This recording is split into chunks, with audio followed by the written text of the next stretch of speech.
Good morning everyone, welcome back to my channel daily blogger Indian চ্যানেলে আবারও একটা নতুন ব্লগে তোমাদের সবাইকে অনেক অনেক ভালোবাসা ও স্বাগত জানাচ্ছি। আশা করছি তোমরা সবাই খুব ভালো আছো, আমিও ভালো আছি। এখন বাজে সকাল 9:30 মতো। তো আজকের ব্লগটা আমি এখন থেকে স্টার্ট করছি। আশা করছি আজকের ব্লগটা তোমাদের ভালো লাগবে। আর আজকের ব্লগটা যদি তোমাদের ভালো লাগে তো প্লিজ একটা লাইক করে দিও, আর নতুন বন্ধুরা তোমরা প্লিজ আমার চ্যানেলটা সাবস্ক্রাইব করে চ্যানেলের পাশে থেকো। তো চলো আজকে ভিডিওটা শুরু করছি। দেখো রান্নাঘর থেকে, তার কারণ হলো সকালবেলা আজকে ঘুম থেকে উঠতে অনেকটাই লেট হয়ে গেছে, ওই 8:30 পৌনে 9টা মতো বেজে গেছে। তো সেই কারণেই আজকে সকালে সেরকম কোনো কাজ আমার কমপ্লিট করা হয়নি, তবে বাসি কাজগুলো কমপ্লিট করে নিয়েছি, মানে ঘর ঝাড় দিয়ে নিয়েছি, তারপর জামা কাপড় ভিজিয়ে রেখে এসেছি। বিভৎস পরিমাণে কাশি হয়েছে, আর হলো গিয়ে ওই বাসনগুলো মেজে নিয়েছি। তো মোটামুটি এই কাজটুকু করে নিয়েছি। আর তার মধ্যে মাম্মাও না আজকে আমার সাথে উঠে গেছে, তো সেই কারণে মাম্মার খাবারটাও করা হয়নি। তো এখন একবারে মাম্মার খাবার করব, মানে মাম্মার খাবার আমার খাবার একবারেই করে নেব। তো তারপরে ওকে খাইয়ে দেবো। আর আজকে না সকাল থেকে এতটা মাথা যন্ত্রণা করছে, তোমাদের কি বলবো। অ্যাকচুয়ালি সকাল থেকেই না, আমার যেহেতু একটু না ওই মাইগ্রেনের সাইনাস এরকম প্রবলেমটা আছে, যে কারণে একটু রোদ্দুরে যেতে পারি না, গেলেই মাথা যন্ত্রণা শুরু হয়ে যায়। আর মাথা যন্ত্রণা শুরু হলে সেটা মানে কমতে কমতে 2-3 দিন এরকম পার হয়ে যায়। তো কালকে একটু ছাদে গিয়েছিলাম ওই জামা কাপড় মেলার জন্য। অ্যাকচুয়ালি আমি যাই না, এই কারণেই ছাদে যাই না। গেলেই আমার মানে সারাদিন মানে মাথা যন্ত্রণা এরকম মানে অস্থির করে আমাকে। তো কালকে গিয়েছিলাম, যেহেতু তোমাদের দাদা ভাইয়ের দোকানের যে জামা কাপড়গুলো ওগুলোকে রোদ্দুরে না দিলে না একটা গন্ধ থাকে, তো সেই কারণে ওগুলো মানে কেচে রোদ্দুরে দিতে হয়েছে, পুরো মানে কড়া রোদ্দুরে না ফেললে হয় না। তো সেই কারণেই অ্যাকচুয়ালি ছাদে গিয়েছিলাম। তো এই পর থেকে এই যে ভোগান্তিটা শুরু হয়েছে। যাই হোক, মাথাটা এখনও ধরে রয়েছে। আর আমি এখন এই যে মাম্মার জন্য না এই যে গোবিন্দভোগ চাল নিয়ে নিয়েছি। দেখো গোবিন্দভোগ চাল, আর এখানে ডাল আছে। তো এইটা দিয়ে এখন খিচুড়ি করব।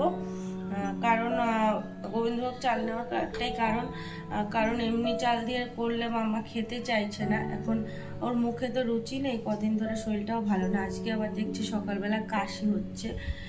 তো আমার কাশিটা হয়েছে, আমি জানি কতটা কষ্ট হয়। তো ওর কাশিটা দেখলে না মানে যখনই কাশছে আমার বুকটার মধ্যে মানে ওটা ধুপ ধুপ ধুপ ধুপ করে উঠছে। তো যাই হোক, তো সেই কারণে যেহেতু ওর মুখে রুচি নেই, তো ভাবলাম যে গোবিন্দভোগ চালটা দিয়ে খিচুড়িটা করি, যদি ওটা একটু খায়।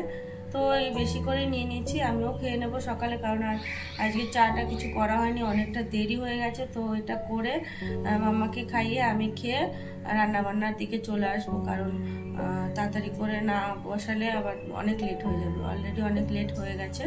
তো চলো তোমরা সঙ্গে থাকো, আমি মাম্মার জন্য খাবারটা করে নিই, তারপর তোমাদের সাথে আবার কথা হচ্ছে।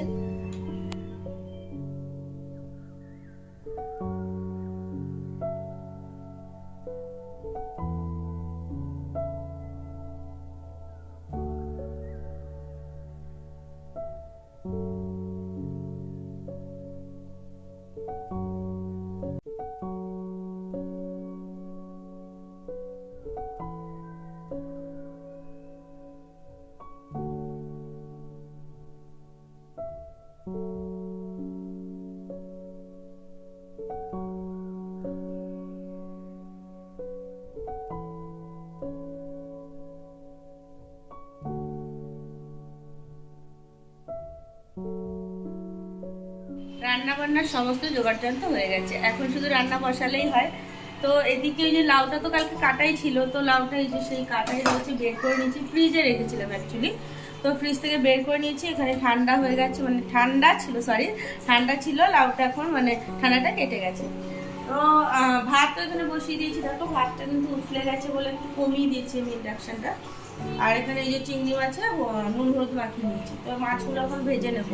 আর চিংড়ি মাছ ভাজার একটা মানে ট্রিক আছে বলতে পারো, এটা আমি আমার মায়ের কাছ থেকে শিখেছি। কারণ চিংড়ি মাছে তো প্রচুর জল বেরোয় কড়াইতে দিলে। এবার তুমি যদি তেল দিয়ে চিংড়ি মাছটা দাও, তাহলে কি হবে বলো তো, মানে তেলটার মধ্যে জলটা দিয়ে মানে একদম কিরকম একটা লেগে লেগে যায়, ছিটকে ছিটকে যায়, এরকম হয়, মানে প্রপার ভাজাটা হয় না, সিদ্ধটার মধ্যে হয়, এরকম হয়ে যায়, এরকম লাগে। তো প্রথমে যদি তুমি চিংড়ি মাছটা মানে পুরো খালি কড়াইতে দিয়ে কিছুক্ষণ নাড়িয়ে নিয়ে মানে জলটা বেরিয়ে গেল, দেন জলটা আবার মাছের সাথে শুকিয়ে যাবে, মানে ভেজে ভেজে নিয়ে দেন তুমি যদি তেলটা দাও তাহলে তোমার তেলটা কম লাগবে আর মাছটা প্রপারলি ভাজা হবে। তো এটা মা আমাকে বলেছে যে এইভাবে করবি। তো এখানে যে কড়াইটা গরমও হয়ে গেছে, এখন আমি এই মাছগুলো দিয়ে দেবো, তারপরে পরে মানে তেল দেবো। তো এখন আপনাদের যদি মাছগুলো দিয়ে দিয়েছি, মাছগুলো দেখুন কত জল ছাড়ে, চিংড়ি মাছ মানে প্রচুর জল ছাড়ে। আর এই চিংড়ি মাছে কিন্তু আমার বিভৎস অ্যালার্জি, মানে কি বলবো তোমাদের, খুবই অ্যালার্জি, মানে মাছটা ধুলে পর্যন্ত আমার মানে হাত চুলকায়, এরকম অ্যালার্জি। কিন্তু তাও মাছটা আমার ভীষণ প্রিয়, তো না খেয়ে থাকতে পারি না আমি, অ্যালার্জি তাও আমি খাই এরকম একটা, মানে এই যে হাতটা চুলকায়, দেন মানে খাওয়ার পরে না এই যে মুখে এইসব জায়গাগুলোতে মানে এই যে গোটা গোটা মতো হয়ে যায়, মানে এরকম চাক চাক মতো হয়ে যায়, গায়ে হয়ে যায়, তবুও মানে তবুও খেতে হবে, এত ভালো লাগে চিংড়ি মাছ, কি বলবো তোমাদের। তো খুব একটা মানে এই জন্য আনতে বারণ করি, তোমার দাদাভাই আনেও না খুব একটা, কিন্তু ভালো লাগে না মাছটা আমার, সেই জন্য। তো দেখো কতটা জল ছাড়ছে, আরো ছাড়বে, সবে তো মানে একটুখানি ছাড়া শুরু করেছে, অনেকটাই জল ছাড়বে। তো তারপরে এই জলটা শুকিয়ে যাবে, তারপরে গিয়ে আমি তেল দেবো। তো চলো আমি আলুটা কেটে নিয়ে তরকারির জন্য, তারপর তোমাদের সাথে কথা হচ্ছে। তো দেখো কি পরিমাণে জল বেরিয়েছে, দেখো এখানে তেল দিলে বুঝতে পারছো, মানে তেলটা বেকার নষ্ট। আর মানে এখন এই জলটা টেনে যাওয়ার পরে যখন তেল দেওয়া হবে তখন তেলটা অল্প লাগবে। দেখো কোন অ্যাঙ্গেল থেকে দেখে মনে হচ্ছে যে এগুলোতে তেল দিয়ে ভাজা হয়নি, তো তেল না দিলে একটা আষ্টা গন্ধ আসে, সেই কারণেই মানে তেলটা দিয়ে একটু মানে অল্প করে একটু তেল দিয়ে ভেজে নেবো। তো এখানে দেখো যে কড়াইটায় লেগে গিয়েছিল যেটুকুনি, সেটা আবার ধুয়ে নিয়ে আসলাম কড়াইটা।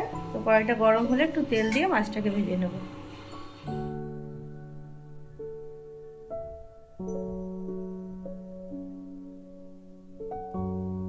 তো দেখো এখানে মাছগুলো আমার ভাজা হয়ে গেছে, আর মাছগুলোকে এখন আমি তুলে নিচ্ছি। তারপরে কড়াইতে একটুখানি তেল দিয়ে দিলাম, আর আজকে সর্ষের তেলেই রান্না করব, কারণ ইদানিং আমরা সর্ষের তেল খাওয়াটা অনেকটাই বন্ধ করে দিয়েছি, রাইস ব্র্যান্ড অয়েলে সমস্ত রান্নাটাই করি। তো আজকে সর্ষের তেলে করব, কারণ চিংড়ি মাছটা একটু সর্ষের তেলে রান্না করলে বেশি ভালো লাগে। আর সর্ষের তেলের মধ্যে এখানে একটু জিরে, তেজপাতা আর একটা শুকনো লঙ্কা ফোড়ন দিয়েছি। শুকনো লঙ্কাটা পরে তুলে দেবো, না হলে ঝাল বেশি হয়ে যাবে। তো তারপরে যে লাউ আর আলুটা দিয়ে একটু ভেজে নিলাম, তারপরে এখানে একটু এই জিরের গুঁড়োটাকে জল দিয়ে গুলিয়ে দিয়ে একটু মানে কষিয়ে মানে ভেজে নিলাম, কারণ জিরের গুঁড়োটা জল দিয়ে দিলাম, না হলে মশলাটা না পুড়ে যাবে। তো তারপরে একটু লঙ্কা দিয়ে দিলাম এখানে। তো ওদিকে তরকারিটা হচ্ছে, আর এখানে দেখো এই যে ভাতও হয়ে গেছে, আমি উবুর দিয়ে দিয়েছি। আর এখানে এই যে এটা কি বলো তো, এটা হলো লাউয়ের ছোকলা, ওগুলোকে মানে কেটে নিয়েছি ছোট ছোট করে, মানে একদম ঝিরিঝিরি করে কেটে নিয়েছি, আর একটু আলু দিয়েছি, তাহলে টেস্টটা একটু বেশি ভালো লাগবে আর পরিমাণেও অনেকটা বাড়বে। লাউয়ের ছোকলা খেতে আমার কিন্তু ভীষণ ভালো লাগে আর ভীষণ টেস্টিও হয়। তো এটাই মানে হবে এখন, এই মানে লাউয়ের তরকারি, মানে লাউ চিংড়ি আর হলো লাউয়ের খোসা ভাজা। আজকে সবটাই হলো লাউয়ের আইটেম। তো দেখতে পাচ্ছ কি পরিমাণে ঘেমে গেছি, মানে এখান থেকে পুরো জল গড়িয়ে গড়িয়ে পড়ছে, পুরো নাক মুখ ভিজে গেছে ঘামে। তো বিভৎস গরম লাগছে, মানে কালকে তো মেঘলা ছিল, আজকেও মেঘলা মাঝে মাঝে করছে, আবার কি হচ্ছে এত পরিমাণে রোদ্দুর দিচ্ছে, বিভৎস গরম লাগছে আজকে। তার মধ্যে মাথাটা ধরে রয়েছে একটা সাইড, এত অস্বস্তি লাগছে কি বলবো তোমাদের। তো ওদিকে ওই যে তরকারিটা বসিয়ে রেখেছি, তরকারিটা জাল হতে থাকুক, আর ওখানে লাউয়ের ছোকলাগুলো কেটে নিয়েছি, ওগুলো ভাজবো। তার আগে মাম্মাকে যাবো স্নান করাতে, কারণ অলরেডি 12:30 বেজে গেছে, তো মাম্মাকে এখন স্নান না করালে হবে না। তো যাই মাম্মাকে স্নানটা করিয়ে আনি, আর এদিকে তরকারিটা হতে থাকুক, আর তোমরাও সঙ্গে থাকো, ভিডিওটা দেখতে থাকো। মাম্মা চল চল, স্নানে যাবি চল, বাবাই স্নানে যাবি তো,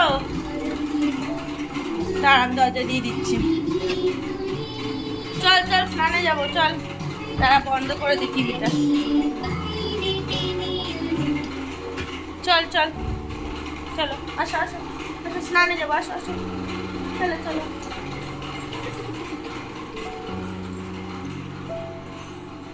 তো চলো স্নানটা করিয়ে নিয়ে আসি মাম্মাকে। ওদিকে মাম্মাকে স্নান করানো হয়ে গেছে, আর এদিকে দেখো এই যে লাউ আর আলুটা সিদ্ধও হয়ে গেছে, মানে ঝোলটাও ফুটে এসেছে।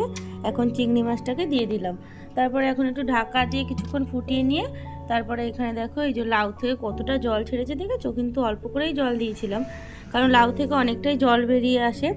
তো যাই হোক, এখানে তরকারিটা আমার হয়ে গেছে আর তরকারিটা নামিয়েও নিলাম। আর এখন ওই ভাজাটা বসিয়ে দিয়ে যাব মাম্মাকে খাওয়াতে। তো দেখি মামাকে খাওয়াবো, না হলে ভাজাটা হয়ে গেলে একবারে স্নান করে এসে পুজো টুজো দিয়ে তারপরেই মাম্মাকে খাবো, কারণ খুব একটা দেরি হয়নি। তো ওই 1টা মতো বাজে, তো তোমাদের দাদাভাই এখনও আসেনি। তো ভাবলাম যে তাহলে স্নান দান করে এসে ঠাকুর পুজো দিয়ে রেডি হয়ে থাকি, তাহলে তিনজনে মানে একসাথে খেতে পারবো। তো দেখো এখানে যে তোমাদের রান্নাবান্নাগুলো সমস্তটা দেখিয়ে দিচ্ছি। আমার কিন্তু তার মধ্যে পুজো দেওয়াটা সমস্ত কিছু কমপ্লিট হয়ে গেছে, আর তোমাদের দাদাভাই চলে এসেছে, এখন আমরা তিনজন মিলে খেয়ে নেব। তো চলো তোমাদের সাথে আবার পরে কথা হচ্ছে। তো এই যে একটু ডাল ছিল কালকে, সেটাও জ্বালিয়ে নিলাম। তো রান্নাবান্না কমপ্লিট করে বাসনপত্র সমস্ত কিছু মেজে, মানে যেগুলো রান্নার বাসনপত্র ছিল সমস্তটা মেজে স্নান করে কাঁচা ধোয়া করে নিয়েছি, আর ওদিকে পুজোও দিয়ে নিয়েছি। ইনফ্যাক্ট এখন খাওয়াও হয়ে গেছে, আর আজকে অনেক দিন পরে একসাথে বসে খেলাম। মানে অন্যান্য দিন কি হয়, আমার কাজ কমপ্লিট হয় না, ও চলে আসে তো ওকে খেতে দিয়ে দিই, না হলে মাম্মাকে খাইয়ে দিই, ওকে খেতে দিয়ে দিই, মানে আমার খাওয়াটা সেই গিয়ে একদম লাস্টে একা একা খেতে হয়। তো আজকে আমরা তিনজনে একসাথে বসেই খেয়েছি, তবে মাম্মা 2-3 গাল মতো ভাত খেয়েছে, আর জোর করিনি ওকে। এখন ঘুম পাড়াবো ওকে, তো পরে ও ঘুমের থেকে উঠুক তখন খাইয়ে দেবো, কারণ এখন যদি আমি খাওয়াতে যাই খাবেও না, তো মানে জোর করে খাওয়ানোর দরকারও নেই। তো ডাক্তার এটাই বলেছে যে কখনো জোর করে খাওয়াবে না, যা খেতে চাই সেটাই ওকে খাওয়াবে। তো এখন যাব শুতে। তো এখন ওই 2:30 মতো বাজে, তো আজকে অনেক তাড়াতাড়ি কাজকর্ম কমপ্লিট করে নিয়েছি। আসলে রান্নাবান্না তো সেরকম ঝামেলা ছিল না, লাউ চিংড়ি করলাম আর লাউ খোসা ভাজা করলাম, তো সেই কারণে তাড়াতাড়ি করে হয়ে গেছে রান্নাবান্না। তো তোমাদের সাথে আবার বিকেলে একবারে দেখা হচ্ছে। এখন যাই একটু শুই, রেস্ট নিই, আর মাথাটা যন্ত্রণাই করছে, একটু শুলে যদি ভালো লাগে। তো সঙ্গে থাকো, বিকেলে একবারে দেখা হচ্ছে তোমাদের সাথে। Good evening everyone. তো ঘুমিয়ে টুমিয়ে এখন ওই 5:30 মতো বাজে, তো এখন তোমাদের সাথে কথা বলতে চলে আসলাম। আর এখানে দেখো চা করে নিয়েছি, 1 কাপ চা করে নিয়েছি, তার কারণ মাথাটা এখনো ধরে আছে, এখনো মাথার যন্ত্রণাটা কমেনি। তো দেখো বাইরে কি সুন্দর হাওয়া দিচ্ছে, তো সেই কারণে এই ব্যালকনিতে বসে রয়েছি, এখানে বসে একটু চা খাবো। আর একটু মেঘ করেছে, মনে হচ্ছে বৃষ্টিটাও হতে পারে, তো হলে তো ভালোই হয়। তো মামা কতগুলো বিস্কিট নিয়ে নিয়েছে। আচ্ছা নাও না, ঠিক আছে না, ওখানে রাখে না বাবা, ওখানে নোংরা,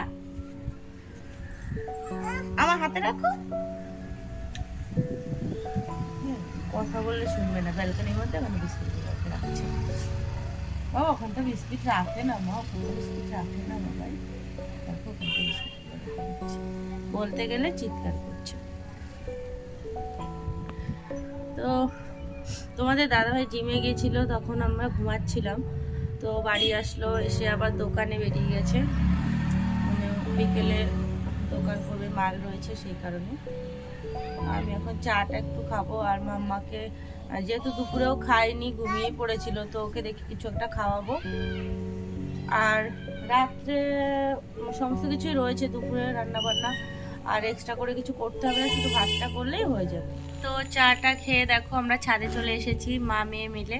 অ্যাকচুয়ালি মাম্মা নিচে থাকতে চাইছিল না, আর ওকে রাস্তায় নিয়ে এখন বেরোতে গেলে অনেকটা দেরি হয়ে যাবে, সন্ধ্যা হয়ে যাবে, কারণ যতই হোক ওকে রেডি করিয়ে নিজে একটু রেডি হয়ে তারপরে তো নিচে নামতে হবে।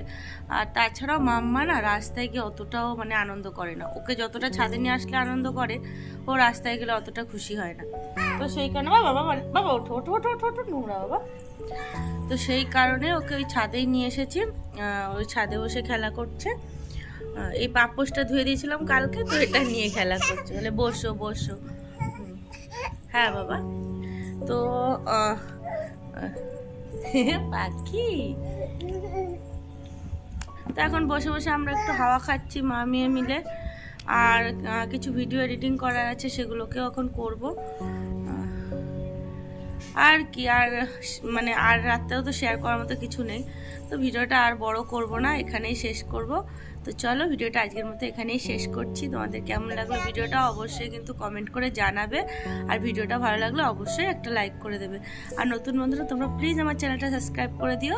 আর তোমরা অলরেডি যারা আমার চ্যানেলটা সাবস্ক্রাইব করেছো তাদের তো অসংখ্য অসংখ্য ধন্যবাদ আমার পাশে এইভাবে থাকার জন্য। তো এইভাবে পাশে থেকো, ভালোবাসা দিতে থেকো। আগামী দিনে আশা করছি তোমাদের ভালোবাসা পাবো, যেরকম পাচ্ছি এরপরেও হয়তো পাবো। তো সঙ্গে থেকো তোমরা, এটাই তোমাদের কাছে বলার। চলো আজকের মতো টাটা, সবাই সুস্থ থেকো, ভালো থেকো। আবারও চলে আসবো নতুন একটা ব্লগ নিয়ে।